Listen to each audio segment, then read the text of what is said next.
प्रिय विद्यार्थियों, education planet channel Nohar पर आपका स्वागत है।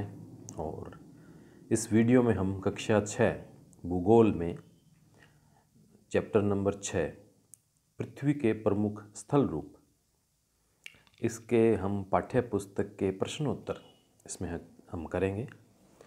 तो प्रारंभ करते हैं प्रश्न नंबर 1 से। पहला प्रश्न है, प्रमुख स्थल रूप कौन कौन से हैं? तो इसका उत्तर होगा, प्रमुख स्थल रूप निम्न हैं: पर्वत, पठार और मैदान। प्रश्न नंबर 2 है, पर्वत और पठार में क्या अंतर है? उत्तर होगा, पर्वत का शिखर छोटा तथा आधार चौड़ा होता है, जबकि पठार का ऊपरी भाग मेज के समान सपाट और आसपास के क्षेत्रों से अधिक उठा हुआ होता है। पर्वत का उदाहरण है हिमालय पर्वत और पठार का उदाहरण है दक्कन का पठार। देखिए, पर्वत इस प्रकार से होता है, इसका आधार तो चौड़ा होता है और उसका शिखर छोटा होता है। तो पर्वत इस प्रकार का होता है, त्रिभुज के रूप में। और जो पठार होता है वो अपने आसपास के क्षेत्र से तो ऊंचा उठा होता है और ऊपर से सपाट होता है, मेज की तरह। तो ये पठार हो गया और ये हो गया पर्वत। फिर अगला प्रश्न है, पर्वतों के विभिन्न प्रकार कौन कौन से हैं? तो जो पर्वतों के विभिन्न प्रकार हैं वो 3 प्रकार के हैं। पहला है वलित पर्वत, फिर भ्रंशोत्थ पर्वत और तीसरा है ज्वालामुखी पर्वत। अगला प्रश्न है, मनुष्यों के लिए पर्वत किस प्रकार से उपयोगी है? तो उत्तर होगा, मनुष्यों के लिए पर्वत निम्न प्रकार से उपयोगी हैं। पहला, पर्वत जल के संग्रहागार होते हैं। बहुत सी नदियों का स्रोत पर्वतों में स्थित हिमानियों में होता है। दूसरा, पर्वतों से प्राप्त जल द्वारा बिजली उत्पन्न की जाती है।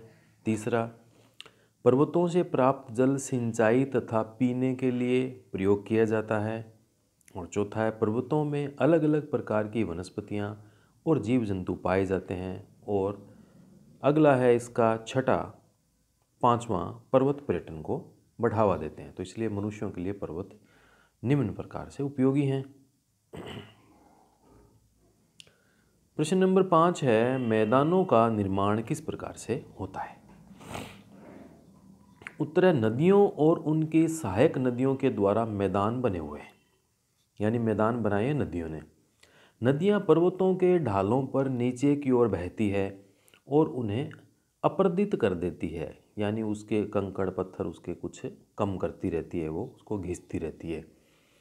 वे अपर्दित पदार्थों को अपने साथ आगे की ओर ले जाती है और अपने साथ ढोए जाने वाले पदार्थों जैसे पत्थर, बालू और सिल्ट को वे घाटियों में निक्षेपित कर देती है, वहाँ उसको डाल देती है। इन्हीं निक्षेपों से मैदान का निर्माण होता है। अगला प्रश्न है, नदियों द्वारा निर्मित मैदान सघन जनसंख्या वाले क्यों होते हैं? मैदान बहुत अधिक उपजाऊ होते हैं। यहाँ परिवहन के साधनों का निर्माण करना आसान होता है, इसलिए ये मैदान विश्व के सबसे अधिक जनसंख्या वाले भाग होते हैं। क्योंकि वो समतल होते हैं, इसलिए सड़क बनाना, रेल की लाइन सब उसके लिए आसान होती है। मिट्टी उपजाऊ होती है, इसलिए अन्न का उत्पादन ज़्यादा होता है। अगला है, पर्वतों में जनसंख्या कम होती है क्यों? कठोर जलवायु होने के कारण पर्वतीय क्षेत्रों में बहुत कम लोग निवास करते हैं। पर्वतों का धरातल खड़ी ढाल वाला होता है तथा कृषि योग्य भूमि की कमी होती है।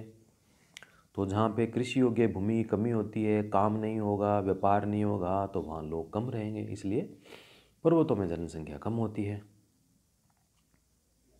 सही उत्तर को चिन्हित कीजिए।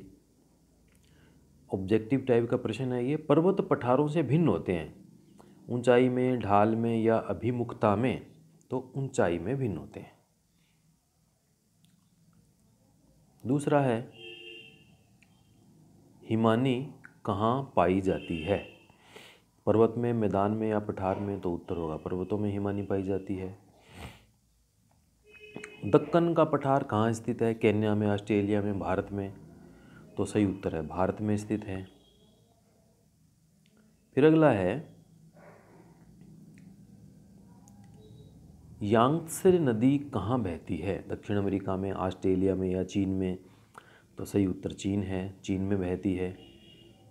और इससे अगले वाला प्रश्न है, यूरोप की एक महत्वपूर्ण पर्वत श्रृंखला कौन सी है? एंडीज है, आल्प्स है या रॉकीज है? तो इसकी महत्वपूर्ण पर्वत श्रृंखला है आल्प्स। प्रश्न नंबर 3 है, खाली स्थान भरने वाले। तो हम नीचे वाला हिस्सा इसका लेते हैं जिसमें खाली स्थान भरे हुए हैं। चलिए इसी को लेते हैं।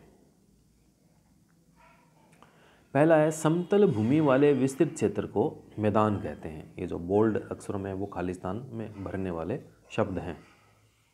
हिमालय एवं आल्प्स वलित पर्वतों के उदाहरण हैं और पठार क्षेत्रों में खनिजों की प्रचुरता होती है।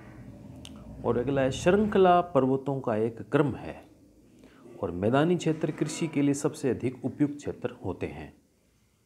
तो ये हमने पाठ 6 पृथ्वी के प्रमुख स्थल रूप, इसके पाठ्य पुस्तक के हमने प्रश्न किए हैं। अगले वीडियो में इससे अगला जो पाठ है, पाठ 7 हमारा देश भारत, उसके प्रश्न उत्तर लेकर आपके सामने मैं प्रस्तुत होऊंगा।